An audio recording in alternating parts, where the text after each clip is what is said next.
આપણી ચારે બાજુ આપણી દિવાલોની અંદર જ એક આખી અદૃશ્ય દુનિયા છે. એક એવી દુનિયા જે આપણા આખા દિવસને, આખા જીવનને પાવર આપે છે. આજે આપણે એ જ દુનિયાના એવા જરૂરી હિસ્સાઓ વિશે વાત કરવાના છીએ જે આમ તો આપણી નજર સામે જ હોય છે, પણ આપણે ભાગ્યે જ એના પર ધ્યાન આપીએ છીએ. હા, વાત છે ઇલેક્ટ્રિક વાયરિંગ એસેસરીઝની. તો આપણી આ સફર કેવી રહેશે? સૌથી પહેલાં આપણે જોઈશું પડદા પાછળની દુનિયામાં. પછી વાત કરીશું પાવરના ગેટકીપર્સ એટલે કે સ્વિચની. ત્યાર પછી કનેક્શનના પોઈન્ટ્સ એટલે કે સોકેટને સમજીશું. પછી આવશે સુરક્ષાના રક્ષકો. અને છેલ્લે સૌથી અગત્યનું યોગ્ય પસંદગીનું મહત્વ શું છે એના પર નજર નાખીશું. તો ચાલો શરૂ કરીએ. તો ચાલો સૌથી પહેલા વિભાગથી શરૂઆત કરીએ, પડદા પાછળની દુનિયા. જરા વિચારો, દરેક ઘરની દિવાલોની અંદર છે ને વાયરોનું એક આખું જાળું, એક જટિલ નેટવર્ક છુપાયેલું છે. અને આ આખા નેટવર્કને કંટ્રોલ કરવાનું અને આપણા કામનું બનાવવાનું કામ કોણ કરે છે? બસ આ જ વાયરિંગ એસેસરીઝ. ક્યારેય વિચાર્યું છે કે આપણે બસ એક સ્વિચ દબાવીએ અને તરત જ લાઇટ ચાલુ?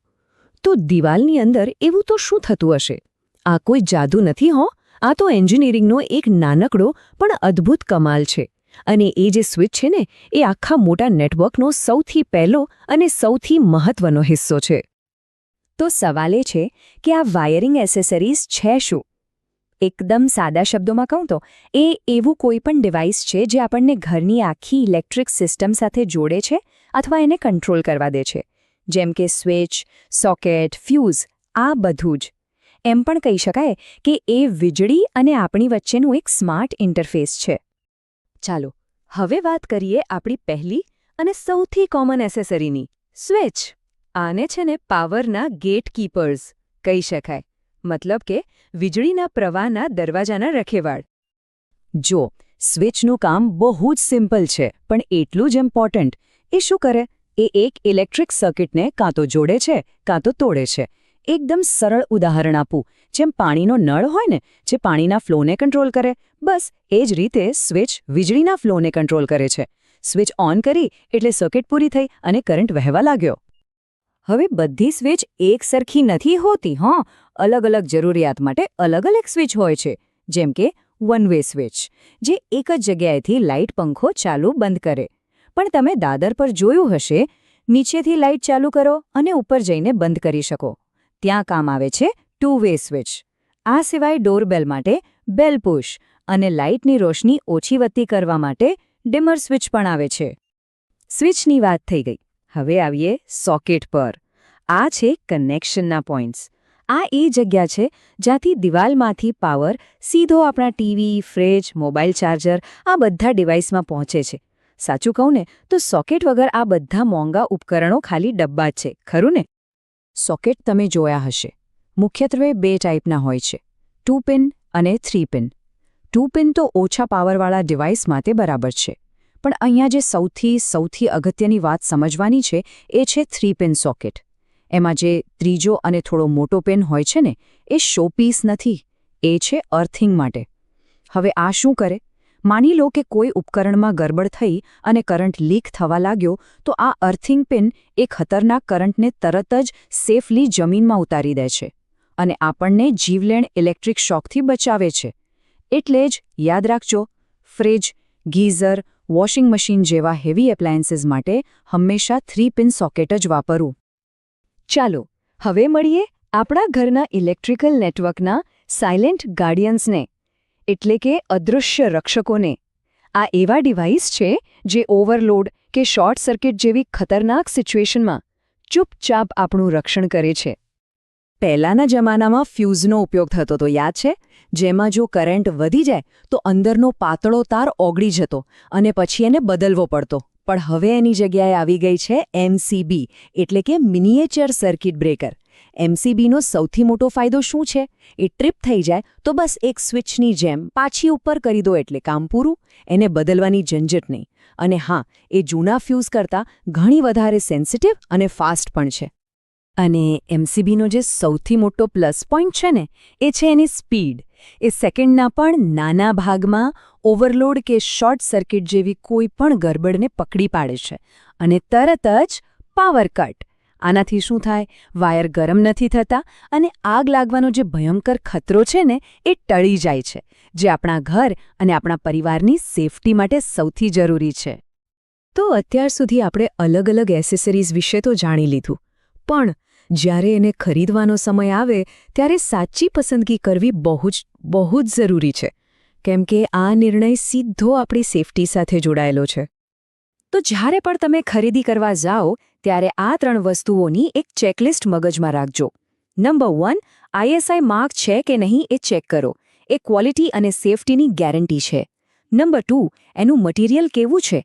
એ આગ જેવી દુર્ઘટનાઓથી બચાવે છે.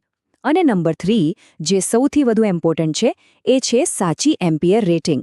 દાખલા તરીકે, એક હાઈ પાવર ગીઝર માટે જો તમે ઓછા રેટિંગવાળી સ્વિચ વાપરી તો એ ગરમ થઈને ઓગળી જશે અને આગ પણ લાગી શકે છે. એટલે રેટિંગ બરાબર ચેક કરવું. અને મટીરિયલ કેમ આટલું મહત્વનું છે એ પણ સમજી લઈએ. આજકાલની જે સારી સ્વિચ અને સોકેટ આવે છે એ પોલીકાર્બોનેટમાંથી બને છે. આ મટીરિયલ ફાયર રેઝિસ્ટન્ટ એટલે કે આગ પ્રતિરોધક, મજબૂત અને લાંબો સમય ચાલે એવું હોય છે. જ્યારે પહેલાં જે કાળા રંગના બેકેલાઇટ સ્વિચ આવતા હતા એ વધારે ગરમી સહન નહોતા કરી શકતા.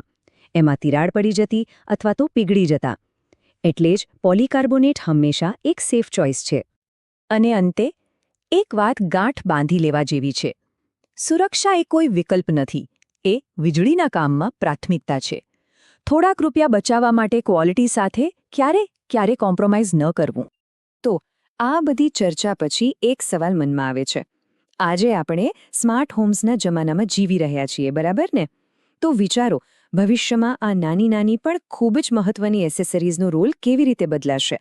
શું ફિઝિકલ સ્વિચની જગ્યાએ બધું વોઇસ કમાન્ડથી કે પછી મોબાઈલ એપ્સથી જ ચાલશે? આ એક એવો સવાલ છે જે આપણને આવનારા સમયની ટેકનોલોજી વિશે વિચારવા પર મજબૂર કરે છે. આપણે રોજ કેટલીય વાર દિવાલ પર લાગેલી લાઇટની સ્વિચ ચાલુ બંધ કરીએ છીએ, બરાબર? પણ શું ક્યારેય વિચાર્યું છે કે આ નાનકડી સાધારણ દેખાતી વસ્તુ પાછળ કેટલી જબરદસ્ત ટેકનોલોજી છુપાયેલી છે? ચલો, આજે આ જ રહસ્ય પરથી પડદો ઉઠાવીએ. તો સવાલ એ છે કે આ સ્વિચની પાછળ એવું તો શું છે? એવું શું છે જે આપણી નજરથી છુપાયેલું છે પણ આપણા જીવનને ઘણું સરળ અને સૌથી અગત્યનું સુરક્ષિત બનાવે છે? આ સમજવા માટે આપણે એ જે બહાર દેખાય છે એ પ્લેટની પાછળ જવું પડશે.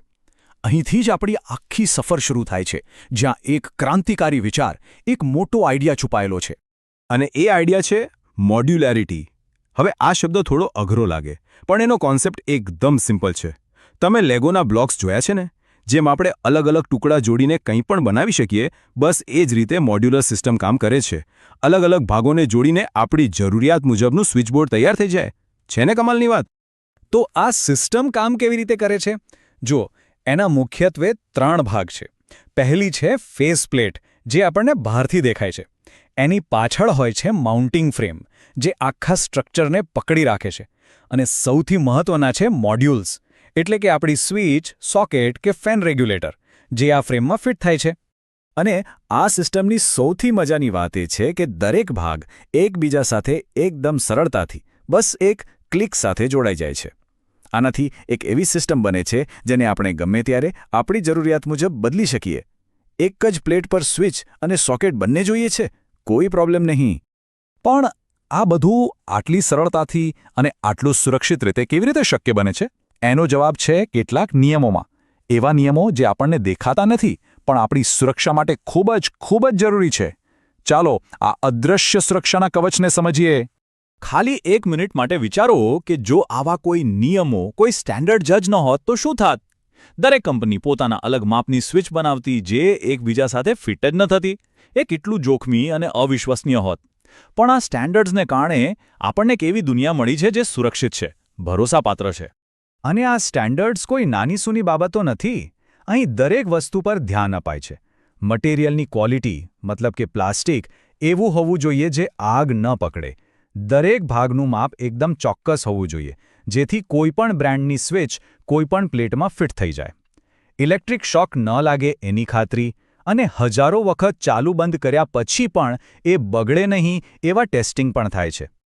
તો આ બધા ટેકનિકલ નિયમોનો આપણી રોજિંદી જિંદગીમાં શું અર્થ થાય છે? એનાથી આપણને શું ફાયદો થાય છે? ચાલો આગળ વધીએ અને જોઈએ કે આ નિયમો વાસ્તવિક દુનિયાને કેવી રીતે સારી બનાવે છે. આ એક આંકડો બધું જ કહી દે છે. 240 વોલ્ટ. આ આપણા ઘરોમાં આવતી વીજળીનો સ્ટેન્ડર્ડ વોલ્ટેજ છે. દરેક મોડ્યુલર ભાગને આટલા વોલ્ટેજ પર એકદમ સુરક્ષિત રીતે કામ કરવા માટે સખત રીતે ટેસ્ટ કરવામાં આવે છે. આ આંકડો એક રીતે સલામતીની ગેરંટી છે. જુઓ, આંતરરાષ્ટ્રીય ઇલેક્ટ્રોટેકનિકલ કમિશન જેવી સંસ્થાઓ પણ આ જ વાત કહે છે કે આ ધોરણોનો મુખ્ય હેતુ આપણને માનસિક શાંતિ આપવાનો છે. એવી ખાતરી આપવાનો કે દિવાલની પાછળ જે કંઈ પણ છે એના વિશે આપણે બિલકુલ ચિંતા કરવાની જરૂર નથી. ટૂંકમાં કહીએ તો આ આખી સિસ્ટમ 3 મજબૂત પાયા પર ઊભી છે. પહેલું અને સૌથી અગત્યનું સલામતી. બીજું ટકાઉપણું, એટલે કે વર્ષો સુધી ચાલે એવી મજબૂત બનાવટ. અને ત્રીજું લવચિકતા, એટલે કે પોતાની મરજી મુજબ ફેરફાર કરવાની સંપૂર્ણ આઝાદી. સારું, આ તો થઈ અત્યારની વાત. પણ આ મોડ્યુલર સિસ્ટમ આપણા ભવિષ્યના ઘરો માટે શું કરી શકે છે? અહીંથી જ તો અસલી મજા શરૂ થાય છે. કારણ કે આ સિસ્ટમ ભવિષ્યના દરવાજા ખોલી રહી છે.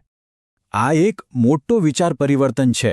સમજો, આપણે જેને ખાલી એક બટન કે સ્વિચ સમજતા હતા એ હવે માત્ર એક બટન નથી રહ્યું. એ તો નવી ટેકનોલોજી માટે, નવા વિચારો માટે એક આખું પ્લેટફોર્મ બની ગયું છે. અને આ કેટલું અદ્ભુત છે! જુઓ, આજે એ જ જગ્યાએ જ્યાં પહેલાં એક સાદી સ્વિચ હતી ત્યાં હવે આપણે USB ચાર્જિંગ પોર્ટ લગાવી શકીએ છીએ.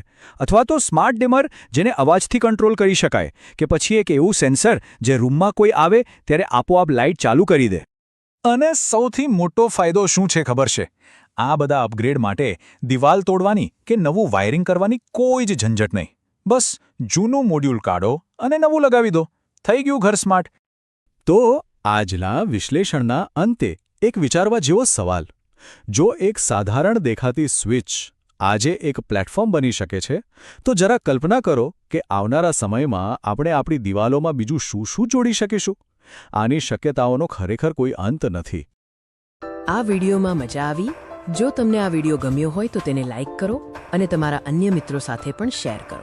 આવા વધુ માહિતીપ્રદ વિડીયો જોવા માટે મોતીલાલ ભોએ ચેનલને સબસ્ક્રાઇબ કરો. આ વિડીયો જોવા બદલ આભાર.